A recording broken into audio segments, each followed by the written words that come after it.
en français sophonie, j'utiliserai la terminologie hébraïque. Le livre de Tzfania offre deux particularités.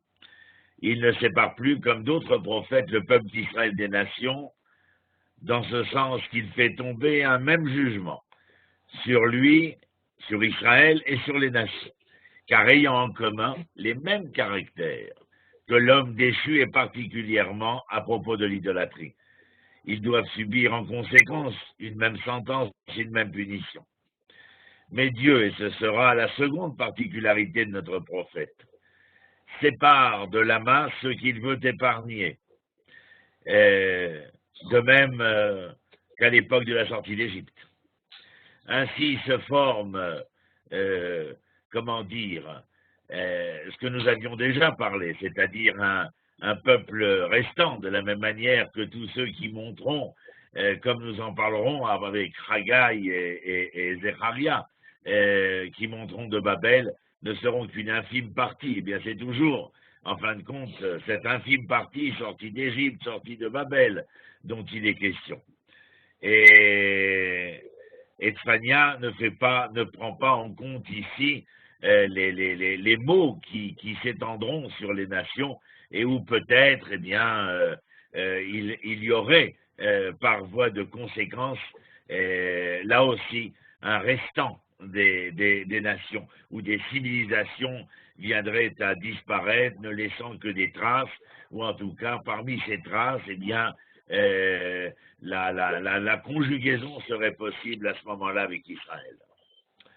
Les nations font partie, bien sûr, du plan de Dieu pour l'avenir, tandis que dans d'autres prophètes, on mentionne le rétablissement des captifs, par exemple, de Moab, d'Ammon, d'Élam, de l'Égypte, une restauration de ces peuples qui aurait lieu à la restauration finale, comme il est écrit dans Yecheskel et Yirmiyahu. Notre prophète annonce seulement que bien qu'Israël partage le même jugement que les nations, la grâce de Dieu, eh bien, Chesdé Hashem, ramènera la rédemption par le retour, bien entendu, de ce peuple condamné comme un véritable peuple renaissant.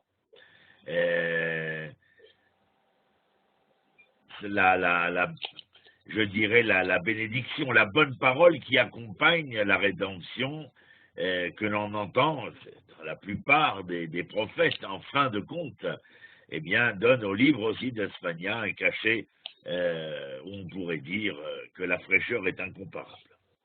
Tzfania est lui-même de race royale, il descend du roi Ézéchias, ainsi il prophétise sous le règne de Josias, le réveil du temps de Chizkiyahu, d'Ézéchias, recommence avec ce roi Josias quand les brachot, les bénédictions accordées à David qui furent perdues, eh bien, vont être retrouvées.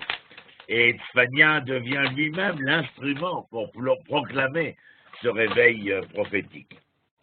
Le réveil sous Josias va se produire lors de la découverte d'un livre qu'on pense être le 5e livre du Pentateuque, c'est-à-dire le livre écrit par Moshe, ce que l'on pourrait appeler aussi le guide transmis à Josué concernant les préparatifs à la conquête et à l'installation en Eretz Israël. Josias va y lire que la colère de l'Éternel s'était déversée sur Israël parce que les pères n'avaient point gardé la parole de l'Éternel pour faire tout ce qui était écrit dans ce livre. Mais d'autres traits caractérisent encore notre prophète. Du commencement à la fin, quand il est question du jugement, Tzfania parle de ce qu'on appelle le jour de l'Éternel. Jugement historique. Ce jour de l'Éternel est donc avant tout pour Tzfania un jour prophétique où Dieu, au lieu d'employer simplement, excusez pour le terme simplement, mais comme précédemment, des instruments de sa vengeance, eh bien, utilisera, en fin de compte, des instruments, des moyens pour venger la profanation du nom de l'Éternel, eh bien, Tzfania nous fait entendre que l'Éternel jugera lui-même. De la même manière que lorsque on lit la Haggadah de Pâques, l'Éternel fait savoir aux enfants d'Israël, à Moshe et à nous tous, qui siècle après siècle, année après année, nous le lisons, que ce n'est pas à l'aide d'un ange ou d'un envoyé ou de qui que ce soit, mais bien lui qui intervient. C'est pourquoi le nom des Chaldéens, par exemple, est passé sous silence par Tzfania, bien qu'il soit historiquement, dans ce prophète, bien évidemment, la seule nation en vue pour le jugement de la Philistie, d'Ammon, de Moab, d'Assyriens et enfin de Jérusalem elle-même. Le fait de ne pas signifier la présence chaldéenne ne veut pas dire qu'ils ne sont pas tout ou partie de cette historiographie de Tzfania. Voilà, j'essaye à chaque fois de donner un petit résumé. Bien évidemment que chacun de nous peut approfondir ses connaissances sur le prophète, bien qu'il n'y ait pas toujours beaucoup plus que ce que j'annonce, mais de manière générale, chacun est convoqué comme à lire les textes bien avant que jeudi soir arrive. Alors, nous en sommes. Tzfania, chapitre 1. Il y a 3 chapitres dans Tzfania, et vous voyez le premier devant vous. Parole de l'Éternel qui fut adressée à Tzfania, fils de Koussi, fils de Gdalia, fils d'Amaria, fils de Chizkia, c'est-à-dire qu'il descend de la lignée royale du roi Ézéchias, et qu'il prophétise sous le règne de Josias, fils d'Amon, roi de Juda. C'est donc bien que la prophétie se déroule en Judée. Dieu va donc parler à Tzfania, comme je l'ai dit, descendant de Ézéchias, un roi qui fut juste, non pas dans le sens en hébreu nous disons tzaddik, mais le tzaddik n'est pas saint parce qu'il est saint, mais il est saint parce qu'il est capable d'être juste, c'est-à-dire de rendre la justice, c'est-à-dire de permettre à son monde de pouvoir vivre et exister dans l'équilibre du temps. Et donc, s'il prophétise, comme je l'ai dit, sous le règne de Josias, je lis ce que je vous ai préparé, c'est un roi Josias qui se repentit et devient juste. Ézéchias est juste, je dirais, de manière innée, Josias l'est de manière acquise. Dieu dit qu'il va éradiquer complètement les habitants d'Israël. Et nous le voyons au verset 2, je vais tout balayer. De dessus la face de la terre. Je vais balayer hommes et bêtes, je vais balayer les oiseaux du ciel et poissons de la mer. Enfin, véritablement, au verset 4, puis j'étendrai la main sur Yehuda et sur tous les habitants de Jérusalem et je ferai disparaître de cette ville ce qui reste de Baal. C'est-à-dire que nous sommes confrontés ici, peut-être, certainement qu'il y avait un culte, au temple de Jérusalem, mais il y avait un syncrétisme, c'est-à-dire un mélange ici entre la foi d'Israël vis-à-vis de son Dieu par le culte qu'il dévouait au temple, mais d'un autre côté, bien entendu, je ferai disparaître de cette ville ce qui reste de Baal, au verset 4, le nom des servants d'idoles avec les prêtres. Bien évidemment, nous fait entendre qu'ici, le culte idolâtre était omniprésent. De même, ceux qui, sur les terrasses, se prosternent à l'armée céleste, mais qui se prosternent, écoutez bien, et là, vous avez la preuve de ce syncrétisme-là, qui se prosternent tantôt en jurant par l'Éternel, tantôt en jurant par Malcolm, c'est-à-dire qu'il y a non seulement un culte pour le Dieu d'Israël, mais un culte idolâtre également. En outre, ceux qui se sont détournés de l'Éternel, qui ne se mettent pas en quête de lui et ne le consultent pas. Il y a un bruit de micro, de son, je ne sais pas d'où ça vient, mais c'est dérangeant. Il détruira les idoles de la terre, il n'y aura aucune trace de Baal, un culte, comme je vous le disais, qui est omniprésent dans Yehuda et à Jérusalem. Dieu les fera donc disparaître, ainsi que les prêtres idolâtres, ceux qui adorent à la fois ceci et cela, ceux qui se refusent à chercher et à suivre la parole de vérité énoncée depuis le Sinaï. Le jour est proche, ce sera pourrait-on dire, par métaphore, comme si le massacre était un jour de fête et les armées d'invasion ressembleraient aux invités. Absolument une prophétie terrible, comme nous en avons l'habitude. Et voilà, ça commence, on va y arriver. Donc je suis 2 secondes. Qu'on fasse le silence devant le Seigneur Dieu, car il est proche le jour de l'Éternel. Voilà, c'est là où je voulais vous emmener. As, vous voyez le verset 7 en hébreu, As mipnei Adonai Elohim, ki karov yom Adonai. Alors, yom Adonai, le jour de l'Éternel, qui ichin Adonai zeba ikdish keruav, car l'Éternel a préparé une hécatombe. Il a désigné ses invités. Voilà la métaphore que j'utilisais précédemment. Et le jour de l'Éternel est quand même un jour où l'on peut lire qu'il a préparé l'hécatombe, mais dans le texte hébraïque, Yom Adonai, l'appellation ici de Dieu est celle de la miséricorde. Et il ne faut jamais se tromper, comme tout parent le sait, que quelquefois, d'un point de vue pédagogique, eh bien, nous soyons obligés de sévir, de punir, mais qu'il n'y a jamais, chez le père ou la mère, l'once, en tout cas, d'une action seulement violente, seulement vengeresse, sauf dans les cas pathologiques qui font la une des journaux, bien entendu.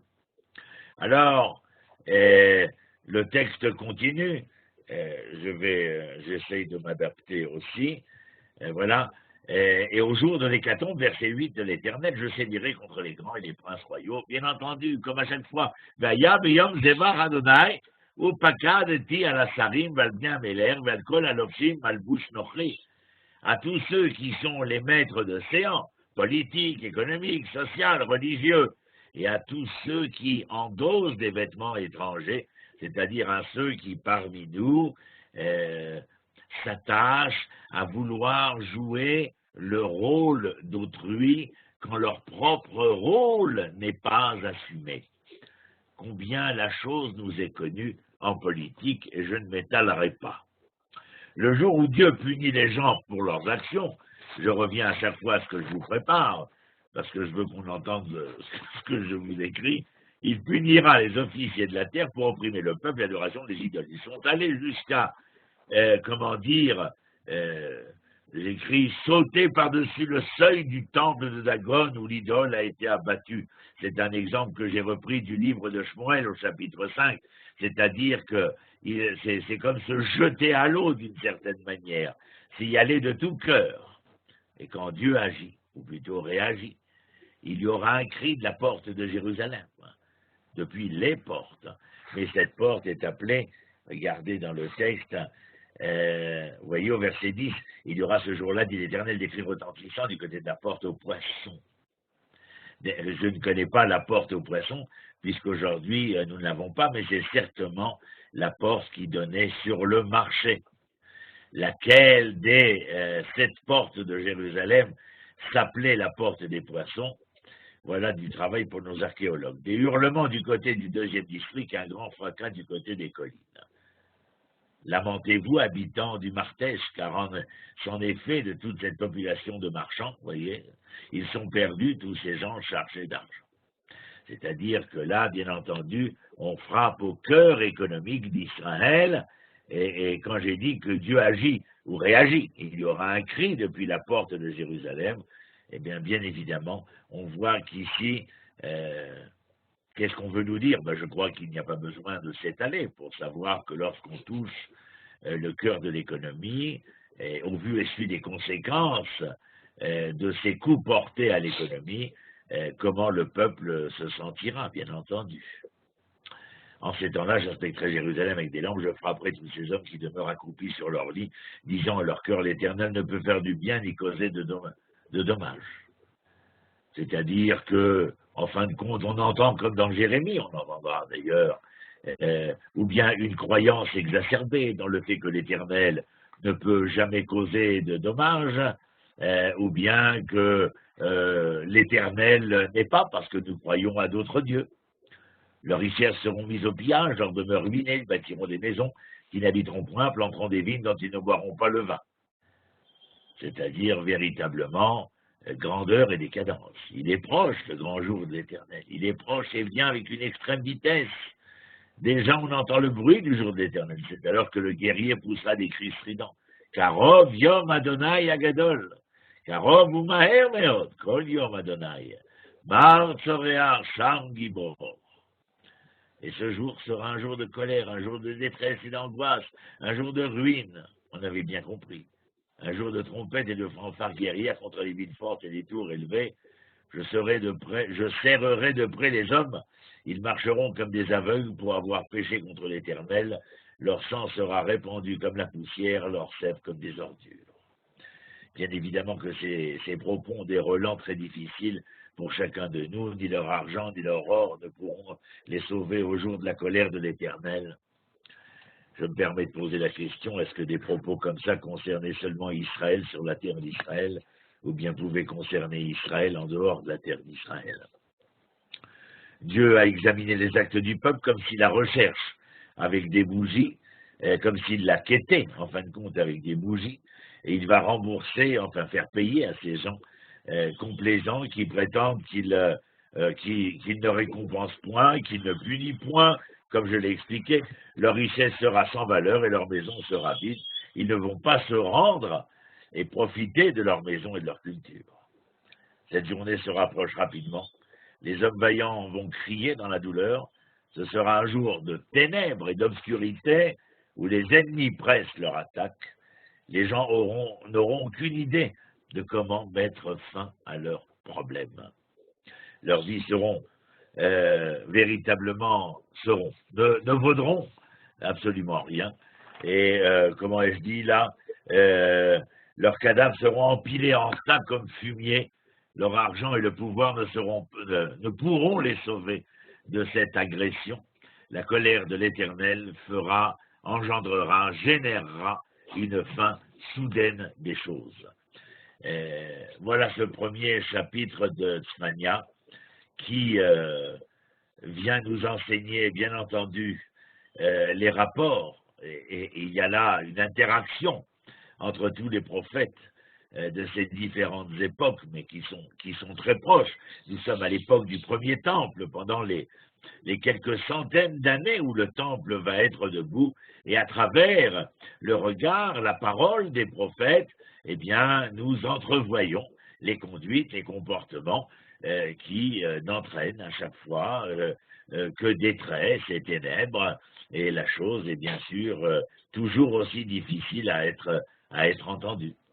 Au chapitre 2, Tzfania dit « Itkosheshu vekushu agoy l'onirsaf » recueillez-vous, tâchez de vous ressaisir aux gens sans vergogne.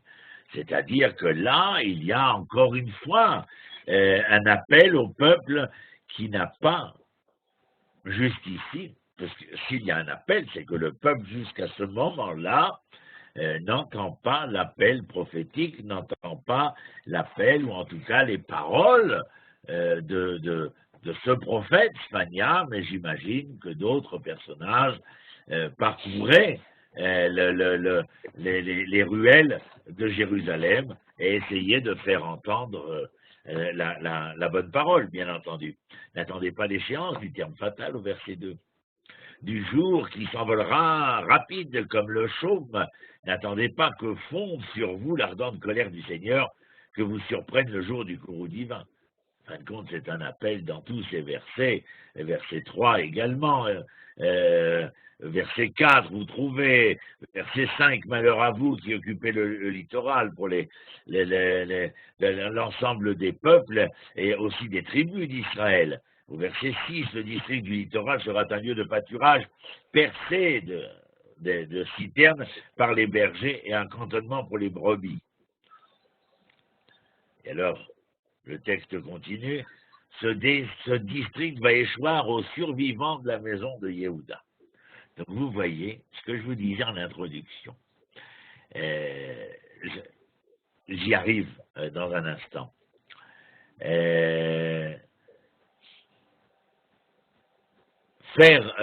Accomplir ce repentir bien avant que le décret ne soit accompli. Où là, ils seront emportés par la colère de l'Éternel, comme la paille ou la fumée, ou la chaume, comme on l'a dit. Les humbles et craignants Dieu sont encouragés à le chercher, et peut-être pourrait-il atténuer le jugement divin, et ne pas mériter la totale annihilation, mais l'exil pour eux-mêmes plutôt que la destruction. Plusieurs villes, comme nous le voyons dans ces versets, Gaza, Ashkelon, Ashdod. Je vous rappelle que Gaza, Ashkelon, Ashdod sont la propriété des Philistins. Vous voyez, on l'a au verset 5. Le pays des Philistins s'adresse à la menace de l'Éternel. Je vous ruinerai jusqu'à vous dépeupler. Eh bien, même ces villes-là seront désolées, dévastées. Le rivage de la mer deviendra un lieu de passage pour les bergers et leurs troupeaux. C'est donc que véritablement le littoral sera devenu la campagne agricole et où l'événement géoéconomique sera renversé. En fin de compte, comme nous le disions à l'instant, il y ramènera, nous avions vu au verset 7, ce district va échoir aux survivants de la maison de Yehuda qui y pâturont, qui le soir venu gîteront dans les habitations d'Ashkelon quand l'Éternel leur Dieu, se souvenant d'eux, les aura ramenés de captivité. Donc il y a, un double mouvement de l'histoire. D'une part, le fait que il y a la destruction, il y a l'exil, mais Yom Adonai, c'est-à-dire le jour de l'Éternel, est un jour de miséricorde aussi. C'est-à-dire qu'il faut être capable de voir dans ce que Israël et les peuplades qui accompagnent Israël subissent, comme celle d'Ashkelon et d'Ashdod et de Gaza, eh bien, y voir, bien entendu, la punition dévolue, qui échoua ici à ceux qui avaient provoqué la colère divine, mais d'un autre côté, un autre mouvement de l'histoire qui, à mon avis, reste toujours en parallèle. Je ne crois pas que l'obscurité s'abatte de manière obvie et que l'obscurité est totale.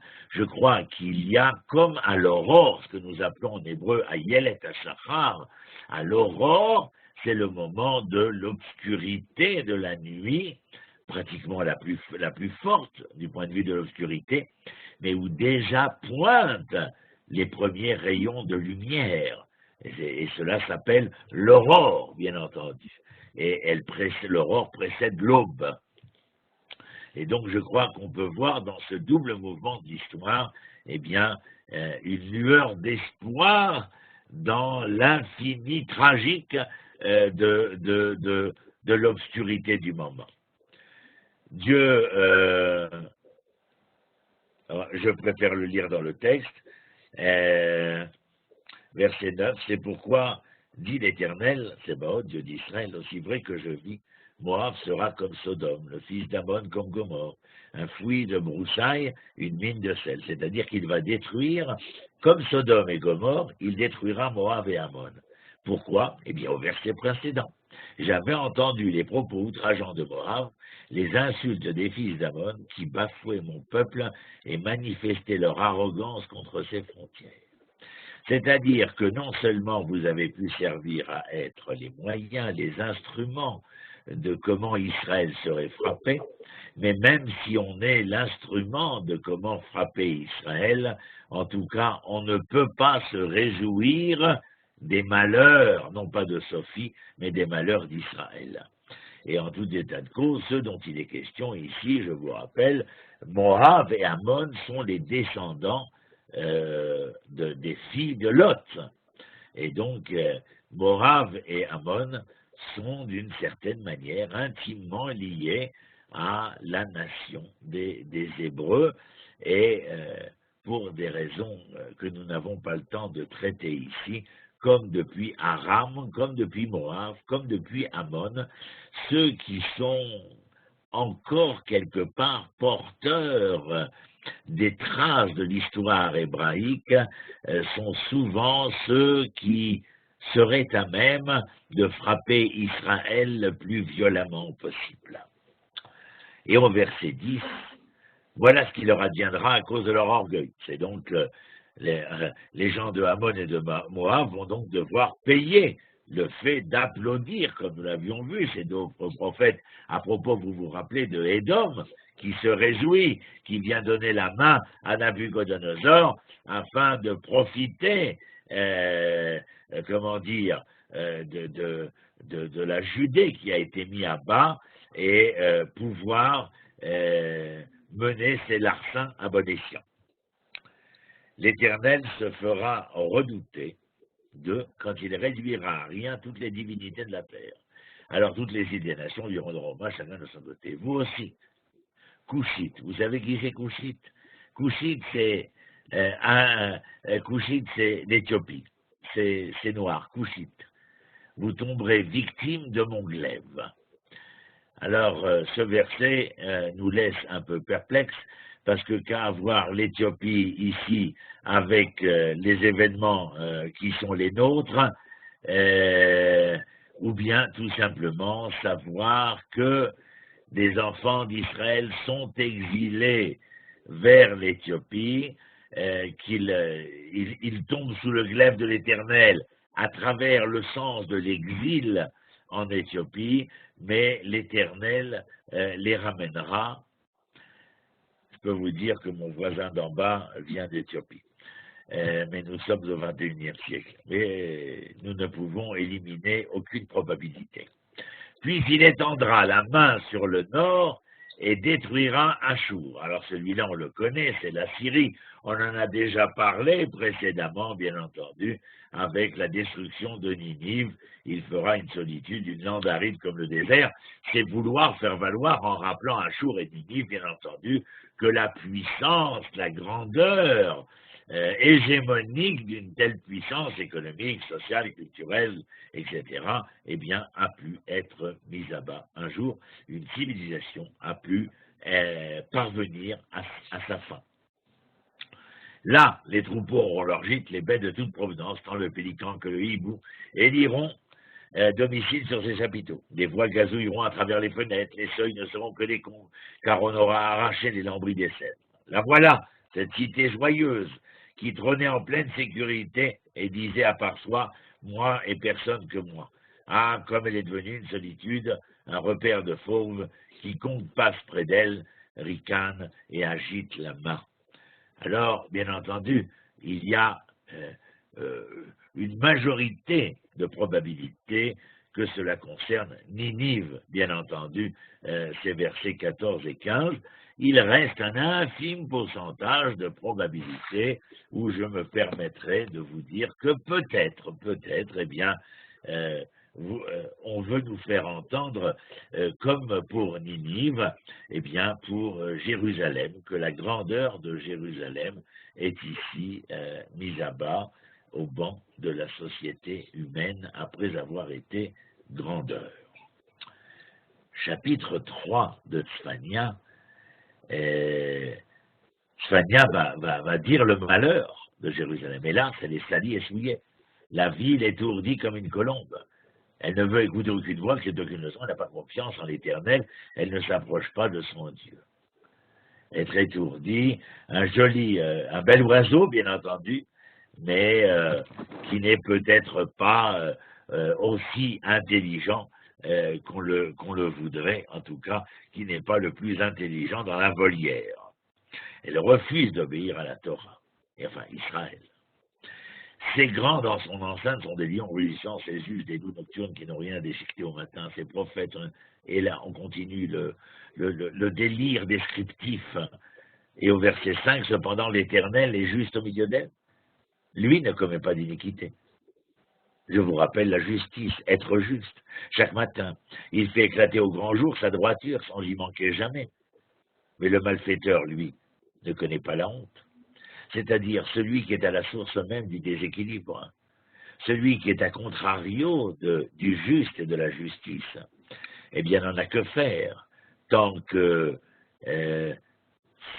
sa manière d'être lui est profitable, car seul le profit est ici l'équilibre qu'il connaît, même si cet équilibre-là est la cause du déséquilibre que nous connaissons. J'ai anéanti des nations, et leurs tours fortifiées sont en ruine, j'ai dévasté leurs campagnes qui ne voient plus de passants, leurs villes sont ravagées, abandonnées de tous, dépeuplées. Pour dire quoi, dit l'Éternel? Si seulement tu me craignais et acceptais une leçon. Ainsi, cette résidence échapperait la destruction. On dirait nom de Dieu. Seulement si tu me craignais et acceptais une leçon. Ainsi, cette résidence échapperait à la destruction, à toutes les menaces dirigées contre elle. Mais non, vous vous empressez, il s'empresse de commettre toutes les mauvaises actions. Alors bien sûr que nous nous demandons, mais comment est-ce possible? Je crois que nous n'avons pas besoin véritablement de nous demander comment ce fut possible, car nous pouvons nous poser la question aussi dans le monde qui est le nôtre, avec toutes ces dégénérescences, tous ces déséquilibres sociaux, économiques, politiques, militaires, guerriers, etc., et religieux, bien entendu. Comment est-ce possible encore et toujours aujourd'hui, même à l'heure où nous parlons? Eh bien, comptez sur moi, dit l'Éternel. Comptez sur le jour où je me lèverai pour saccager. Aussi bien c'est l'arrêt de ma volonté, de réunir les peuples, de convoquer les royaumes, afin de déverser sur eux mon courroux, tout le feu de ma colère. Oui, par le feu de mon indignation, toute la terre sera dévorée. Vous entendez derrière le verset 8? La volonté divine de rassembler les nations, de réunir les peuples, non point pour les détruire, mais parce que le projet divin est d'abord et avant tout, à travers Israël, la pleine propension à faire valoir l'universel au sein de la création. Mais alors aussi, verset 9, je gratifierai les peuples d'un idiome épuré, pour que tous, ils invoquent le nom de l'Éternel et l'adorent d'un cœur unanime. Voilà, vous avez la preuve. Au-delà des fleuves de couches, mes adorateurs, mes fidèles dispersés m'amèneront des offrandes. Vous sentez? Hop, tout d'un coup, on passe dans la deuxième partie, l'autre mouvement de l'histoire, celui de la reconnaissance, celui du retour, de la réponse, du repentir.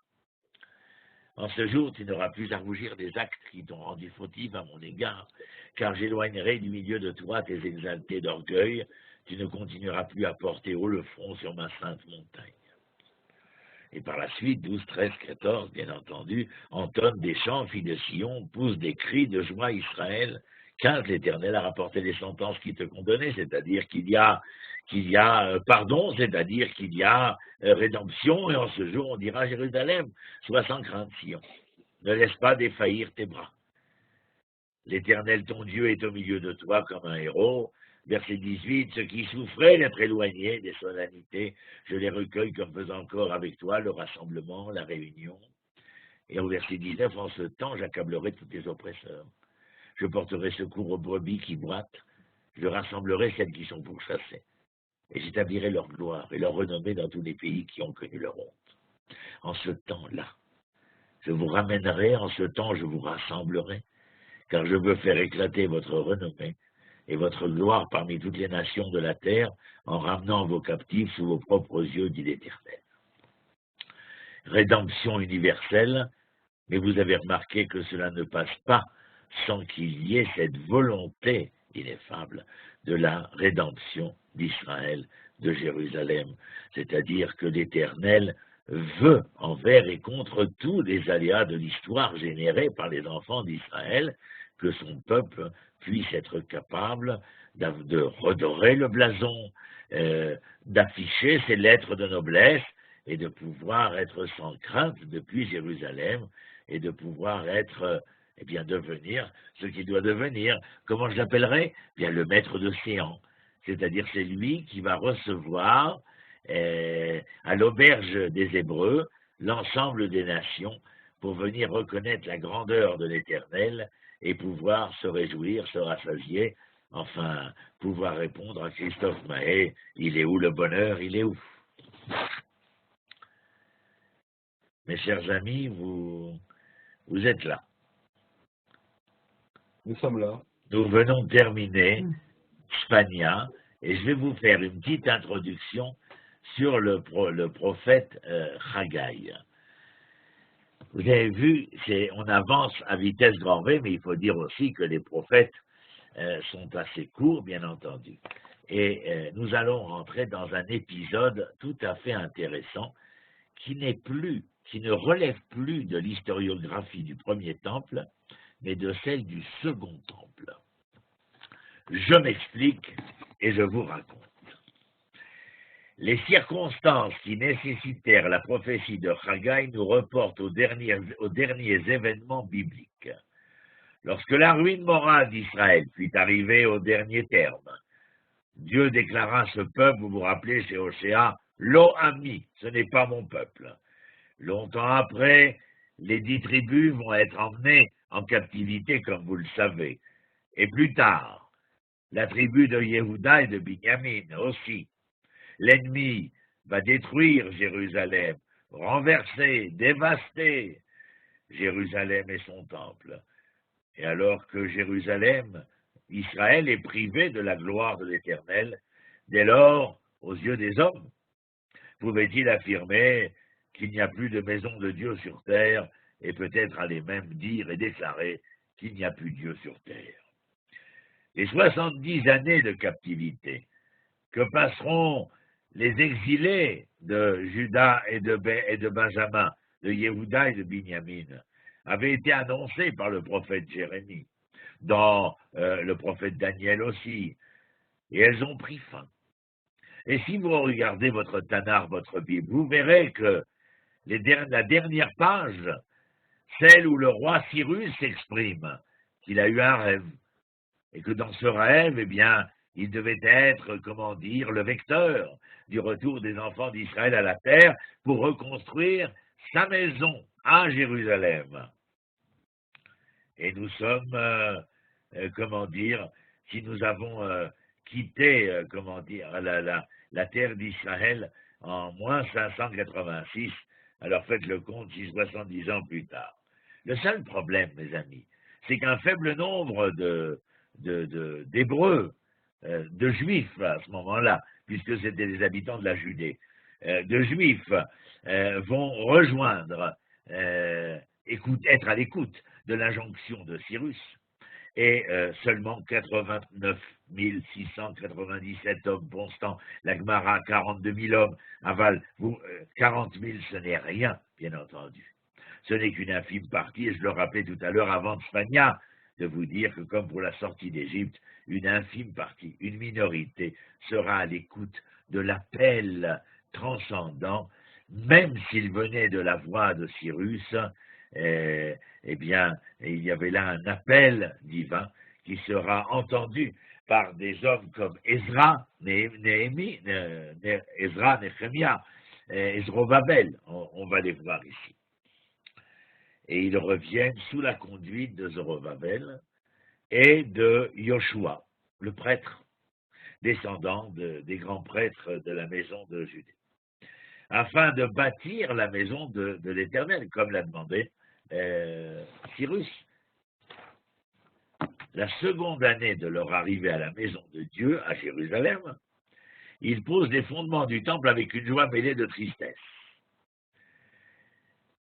À vous de deviner pourquoi ils sont tristes. Les ennemis de Juda s'offrent à participer à l'œuvre du peuple de l'Éternel, mais les chefs qui accompagnent Ezra et Zorobabel et Yoshua, eh bien, s'y refusent, et le reste du peuple prend peur, et l'ouvrage est abandonné. Pour ceux qui le savaient ou pas, lorsque je fais juste une parenthèse, Nabuchodonosor a déporté les Juifs de Judée, mais il a fait des transferts de population.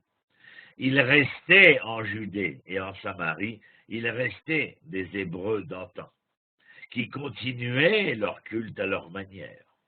Les populations déportées d'Orient, du Moyen-Orient, vers les territoires de Judée et Samarie, vont être inspirés par le culte accompli en Judée-Samarie. eh bien, et en Samarie particulièrement, cette syncrèse nouvelle, si vous préférez, eh bien, va prendre le nom de Samaritains, un Shomronim, qui reconnaîtront le texte, le livre de la Torah, mais qui ne reconnaîtront pas la loi orale, un peu comme les Karaïtes. En tout cas, ces habitants-là veulent participer, et ayant essuyé un refus, ils vont devenir, entre guillemets, les terroristes de la Judée-Samarie de l'époque de Zorovavel, Ezra et Nehemia et du prêtre Yoshua. Rodi, j'ai juste une question historique, justement. Oui. Est-ce qu'on peut faire un parallèle avec les peuplements judaïsants de l'époque d'Hérode, du Second Temple?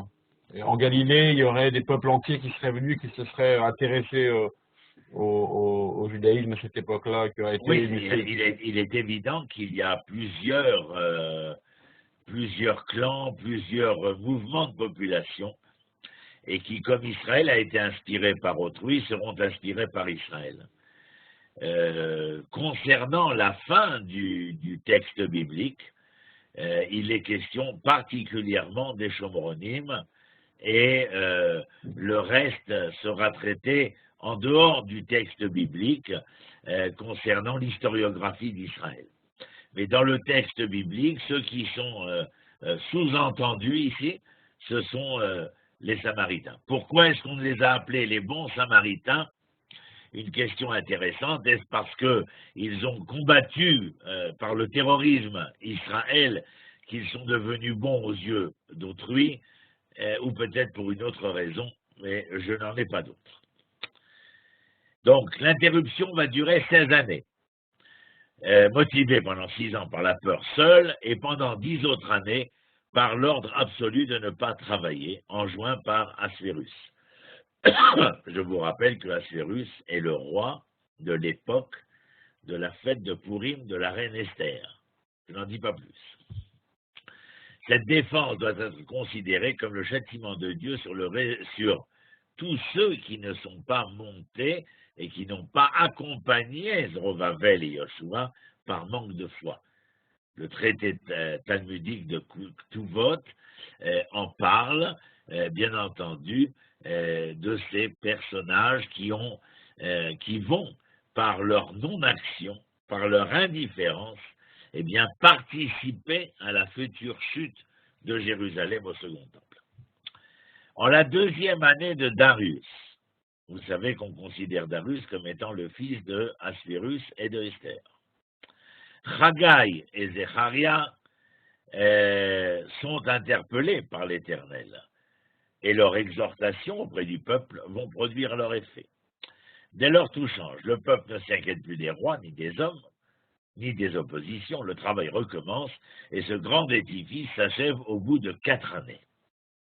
Pendant tout ce temps, il prospère, non pas l'ordre de Darius, mais ils prospèrent, les enfants d'Israël, non pas par l'ordre de Darius, comme je l'ai dit maintenant, mais par la prophétie de Haggai et de Zacharia, et vont achever leur ouvrage selon l'ordre du Dieu d'Israël, dont émanent les décisions des souverains qui les gouvernent, dirait Ezra. En l'an 515 avant l'ère chrétienne, Ezra, c'est en rapport au chapitre 6, verset 15, pour ceux qui s'intéressent, la maison étant achevée, le peuple célèbre joyeusement la Pâque et la fête des pains, Azim, c'est aussi dans le chapitre 6 de Ezra.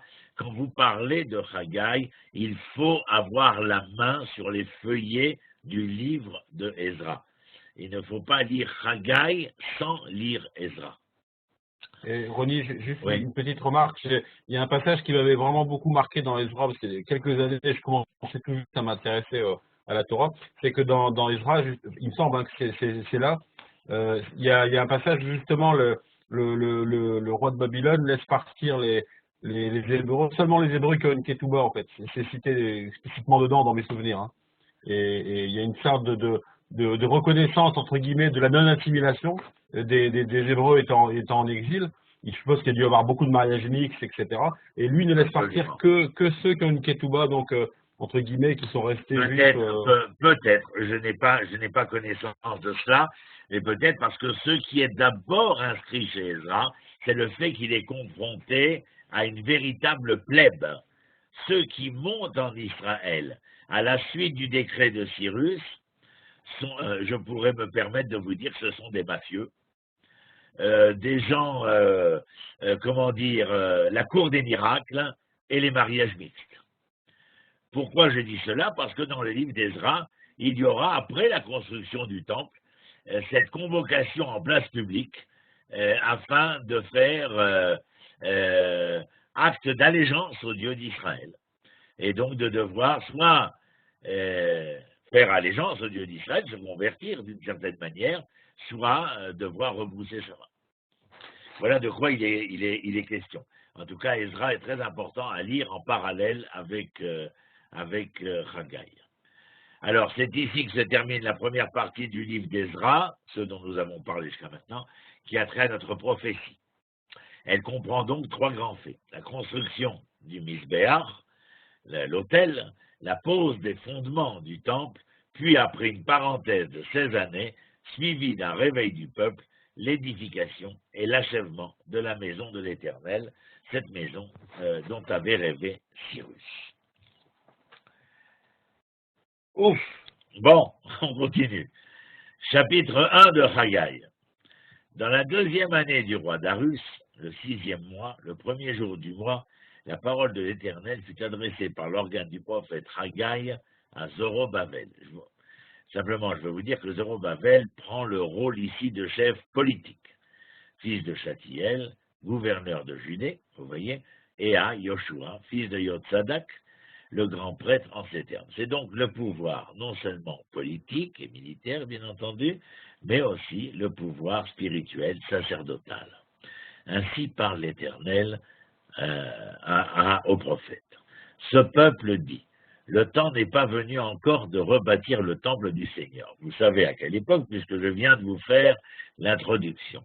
Nous sommes donc après ce début de construction, après le retour, et dans cette période des 16 années où le peuple, 6 premières années a peur, puis ensuite ce sera l'interdiction des 10 années de Assyrus.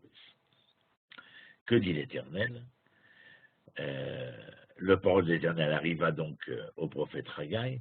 Le temps est-il donc venu pour vous d'habiter vos maisons lambrissées alors que ce temple est en ruine? En clair, comment pouvez-vous vous-même habiter dans des foyers et laisser ma maison, laisser mon arche d'alliance en quelque sorte sans maison? Comment pouvez-vous vivre sous un toit alors que je n'en ai point, en quelque sorte, pourrait-on dire?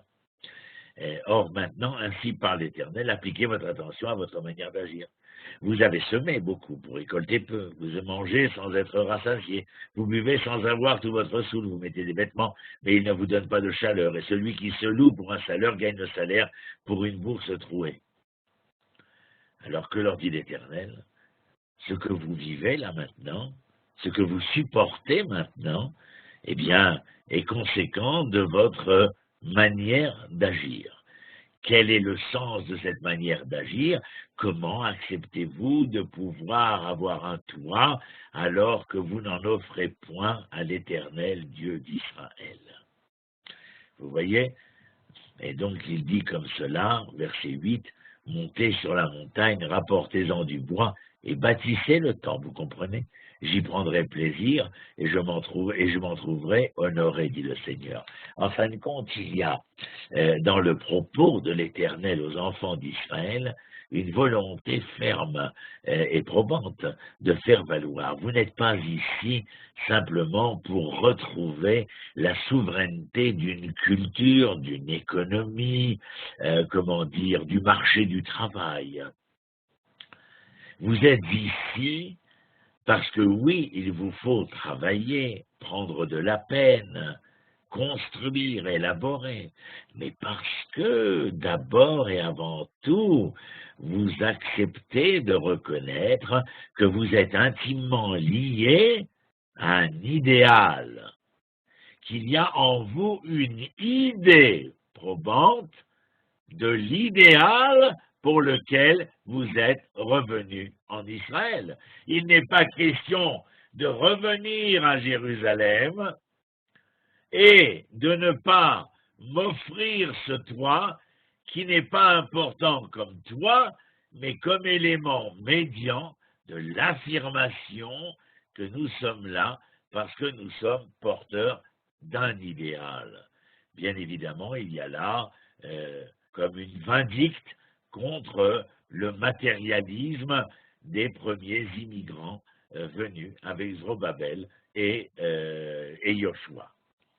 Verset 11, j'ai appelé la sécheresse sur les champs et sur les montagnes, sur le froment, le mou et l'huile, sur tout ce qui fait pousser le sol, de même sur les hommes et les bêtes, sur tous les produits du travail. Zorobabel, fils de Chatiel, Yoshua, fils de Yotzadak, le grand prêtre, tout le reste du peuple, écoutèrent la voix de l'Éternel leur Dieu et les paroles du prophète Haggai, dont l'avait chargé l'Éternel leur Dieu, et le peuple témoigna sa vénération au Seigneur. Comment? Ben, vous l'avez deviné. Or, Haggai envoya de l'Éternel, en vertu de sa mission divine, parla au peuple en ces termes: je serai avec vous. Vous vous rappelez cette phrase, je serai avec vous? C'est la phrase que Moïse va prononcer devant les enfants d'Israël quand ceux-ci hésitent.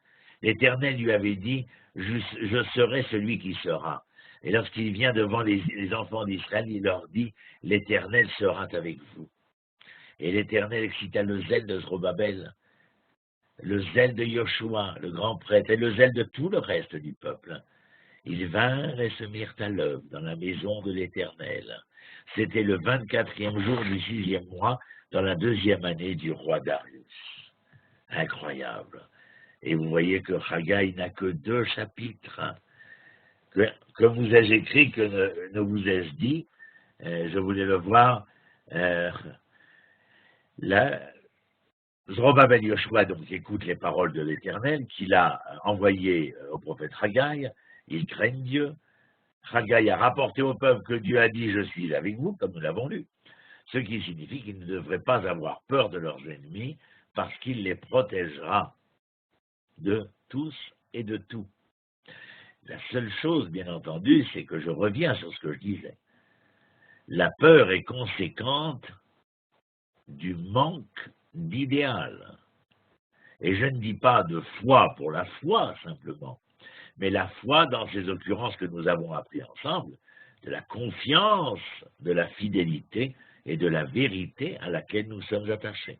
C'est un idéal, la confiance. C'est un idéal, la fidélité. La vérité est un idéal, bien entendu. La construction du second temple avait été précédemment commencée sous le règne du roi Cyrus, mais elle avait été opposée, je le rappelle, en résumé de ce chapitre 1, mais elle avait été opposée par les ennemis des Juifs, des Judéens, et elle est restée incomplète pendant 3 ans, pendant le règne de Cyrus. Les 14 ans qu'Achashvérosh, Assuérus a régné, et la première année du règne de son fils, Darius également.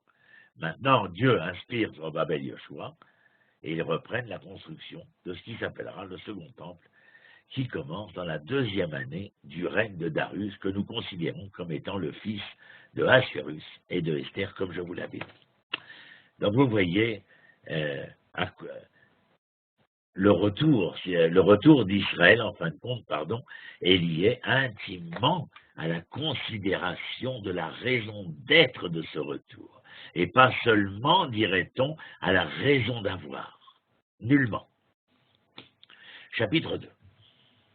Ronnie, j'ai juste une petite question sur la Haggai, il s'adresse à Zorobabel, donc le gouverneur de Judée. Quand on dit Judée, ça inclut le territoire de Benjamin aussi.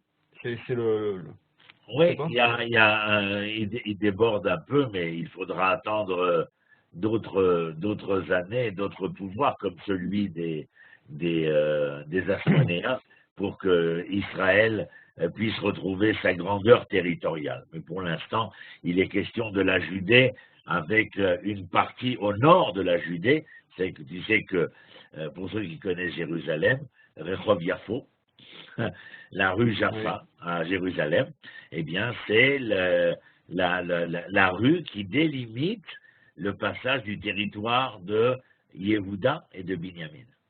Yehuda au sud et Binyamin au nord. D'accord. Voilà.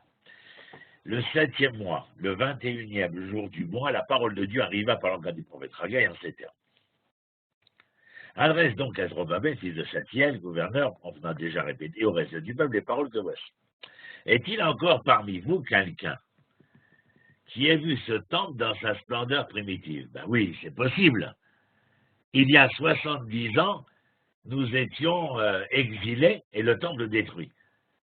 Si quelqu'un a 80 ans, 90 ans, et qu'il ait eu la lueur d'esprit d'entendre la parole de Cyrus et de suivre Zorobabel Yoshua, eh bien oui, il se souvient. Et comment le considérez-vous à présent? N'est-il pas vrai qu'il est comme rien à vos yeux? Ah oui, vous connaissez ceux qui reviennent, après avoir vécu l'époque du premier temple, de la royauté, etc., lorsqu'ils reviennent et qu'ils voient les premiers travaux de Zorobabel Yoshua, alors cela paraît totalement insignifiant à leurs yeux. Et pourtant, le Talmud appellera cela Yom Aktanot, c'est-à-dire les petits commencements, et ne jamais se moquer des petits commencements. Toutefois, prends courage, Zorobabel, dit le Seigneur, prends courage, Yoshua, toi le grand prêtre, prenez courage, vous les gens de ce pays. Et à chaque fois, il rappelle le pouvoir politique, le pouvoir sacerdotal et le pouvoir populaire, car je suis avec vous, dit l'Éternel, au terme de l'alliance que j'ai contractée avec vous lors de votre sortie d'Égypte.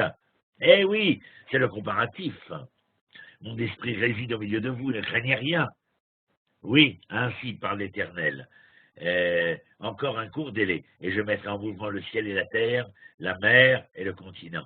Je mettrai en mouvement tous les peuples au verset 7, pour qu'affluent ici les biens les plus précieux de tous ces peuples, et ainsi je remplirai cette maison de splendeur, dit l'Éternel. Et vous voyez, quand je lis ça chez Haggai, je ne peux m'empêcher de penser à mon contemporain. Nous sommes de retour, la terre donne son fruit, il y a de plus en plus de prise de conscience, à mon avis, parce qu'il y a de plus en plus une plus grande connaissance de notre identité propre, et je veux être optimiste et penser que si je vois les richesses affluer en Israël, si je vois le PIB israélien être dans une progression de 3 à 3,6% et d'une stabilité socio-économique que l'Europe nous envie, bien entendu, eh bien, je me dis qu'il y a là donc quelque chose à entendre de ce verset 7 dans Haggai. Je mettrai en mouvement tous les peuples pour qu'affluent les biens les plus précieux de tous ces peuples. On ne se dispute pas pour savoir si les peuples auront des ambassades en Israël. On se dispute pour savoir si les ambassades d'Israël ne seront pas à Tel Aviv, mais à Jérusalem. Vous vous rendez compte le chemin parcouru? Je jubile. Verset 8, à moi appartient l'argent, à moi l'or, dit l'Éternel. Ça veut dire quoi? Que si votre PIB arrive à augmenter, si vous avez une croissance socio-économique, bien sûr que vous êtes pleinement investi dans cela. Mais la réussite de votre investissement, j'y suis pour quelque chose. Pourquoi? Eh bien parce que c'est à moi qu'appartient l'argent, et à moi l'or. Plus grande sera la splendeur de ce second temple que celle du premier, dit l'Éternel. Et en ce lieu, je ferai régner la paix.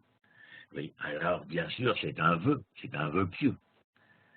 Un vœu pieux dans le sens où les enfants d'Israël, lorsque dans le chapitre premier, l'Éternel les engage à agir, à devenir des activistes. Il faudra qu'ils soient non seulement les activistes pour construire ce temple qui signifie l'idéal, bien entendu, mais il faudra qu'ils soient eux aussi, les témoins de cet idéal dans leur comportement, dans leur conduite, bien entendu. Verset 12. S'il arrive que quelqu'un transporte de la chair consacrée, alors là, les versets 12 et 13, c'est une question qui est posée véritablement aux Kohanim pour savoir s'ils comprennent quel est le sens de ce qui est pur et de ce qui est impur. Et dans leur réponse, la première réponse au verset 12, je ne m'y arrête pas, c'est trop long, mais la réponse sera partiellement vraie. Au verset 13, elle sera totalement vraie. Alors Haggai prit la parole au verset 14 et dit, il en est ainsi de ce peuple. Voilà comme il paraît à mes yeux ce peuple de l'Éternel. Lui et toutes les œuvres de ses mains, ce qu'il me présente là comme offrande est impur. Or ça, observez attentivement ce qui va se passer dans la suite, à partir de ce jour. Car aujourd'hui, on n'avait pas posé pierre sur pierre au sanctuaire de l'Éternel. C'est-à-dire que lorsqu'Israël est de retour et qu'il y a une lente et longue évolution, il faut reprendre pratiquement tout, revoir pratiquement tout. Rien de ce qui fut précédemment ne peut être acquis à toute épreuve. Mais dans ce retour, il est bien évident que les questions, il dit au Kohanim, vous devez revoir les lois que vous connaissez et les entendre et les comprendre du mieux possible dans la conjoncture qui est la vôtre. De même au verset 15, à partir de ce jour, car jusqu'à aujourd'hui, on n'avait pas posé pierre sur pierre. Imaginez-nous, après 2000 ans d'exil, aujourd'hui, lorsque nous revenons. Verset 16, on se rendait auprès d'un monceau de 20 gerbes, il n'y en avait que 10, on se rendait auprès d'une cuve de vin, dans l'attente d'y puiser 50 mesures, elle se réduisait à 20. Je vous avais éprouvé, par la rouille, la miel et la grêle, s'attaquant à toute l'œuvre de vos mains, mais cela ne vous a pas ramené à moi, dit l'Éternel. Donc, on peut très bien reconstruire le toit de la maison de l'Éternel et ne pas avoir compris que peut-être que pour construire cette maison, fallait-il que les constructeurs soient eux-mêmes construits. Observez donc avec soin ce qui va se passer à dater de ce jour et ultérieurement. À dater de ce jour qui est le 24e du 9e mois, jour où ont été jetés les fondements du sanctuaire de l'Éternel, oui, prenez-le bien à cœur. Avez-vous encore des grains dans le grenier? N'est-ce pas que ni vigne, ni figuier, ni grenadier, ni olivier n'ont rien donné? Mais à partir de ce jour, je vous comblerai de mes bénédictions. La parole de l'Éternel s'adresse une seconde fois à Haggai, le 24e jour du mois en ces termes. Dis à Zorobabel, je vais faire trembler le ciel et la terre. Je mettrai, verset 22, sans dessus-dessous le trône des royaumes. Je détruirai la puissance des empires des nations. Je renverserai des chars de guerre et ceux qui y siègent, des coursiers, leurs cavaliers. Tout ça pourquoi? Eh bien, tout simplement parce que je veux apporter la paix à mon peuple, la paix dans le monde. Je veux ramener l'harmonie en ce jour, dit l'Éternel, Tsebaoth. Je te prendrai, Zorobabel, fils de Saltiel, et je te considérerai comme un anneau sigillaire, car c'est toi que j'ai élu. Ki becha bachati nehum Adonai Tsebaoth. C'est toi que j'ai élu, mais je t'ai élu lorsque tu as, bien entendu, accepté d'être le témoin de ta propre élection, c'est-à-dire d'être celui que j'attends à la barre des témoins, ou dans la conduite et le comportement, eh bien, sont en totale symbiose et osmose avec le toit que vous m'avez construit, que vous m'avez offert. C'est-à-dire qu'entre le corps et l'esprit, entre la matière et la forme, entre l'idée et l'idéal et la réalité, eh bien, il y a là une véritable symphonie des plus harmonieuses. Voilà mes princes et mes princesses. J'espère que ça vous a intéressé. C'est quand même deux prophètes d'un seul coup. C'est pas mal. Ce qui est fabuleux, ouais, ce que moi j'apprécie beaucoup dans tes interventions, c'est justement, en plus, bon, j'ai la chance d'aller souvent en Israël, c'est que tout se mêle en fait, la géographie, l'histoire, le message d'Hachem, en fait, tout est imbriqué en fait, et en fait on se rend compte qu'on ne peut pas faire l'un sans l'autre en fait. Je crois que dans le propos qui était le mien, vous l'avez entendu, bien entendu. Je ne pouvais pas me défier et me défiler de la réalité contemporaine qui est la mienne. Et j'étais bien obligé de tenter de faire un parallèle et de manière continue entre hier et aujourd'hui.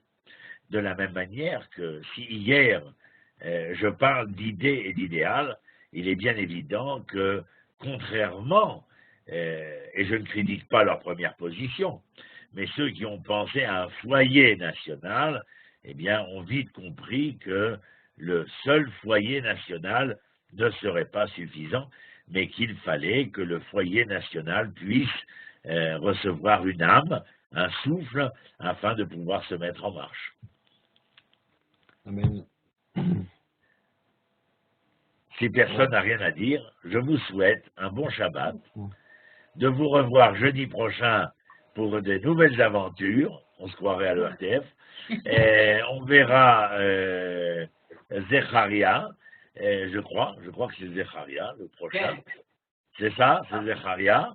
Et ensuite, eh bien, vous savez que nous devrons commencer un livre célèbre, c'est-à-dire que pendant plusieurs semaines, nous allons psalmodier. C'est le livre des Teilim et donc des psaumes. Et c'est pas 5 livres, justement, les Télim? Il y a pas, c'est pas un, je me trompe? Je pensais que c'était 5 livres. Un livre. Un livre. Voilà. Émilie a levé la main. Oui, Émilie. Vous voulez quelque chose? Émilie? Non. Bon, alors je vous dis au revoir. Un bon Shabbat, une bonne fin de semaine et une bonne semaine aussi, jusqu'à jeudi prochain si Dieu veut. Merci à vous d'avoir été avec nous. Toda Rabba. Merci, Rani. Au revoir tout le monde. Au revoir tout le monde. Alors, shalom, shalom. C'est moi qui vais terminer la réunion. Hein. Vous pouvez tous quitter. Oui, alors vas-y, éteins, parce que moi je ne sais plus comment sortir de là-dedans.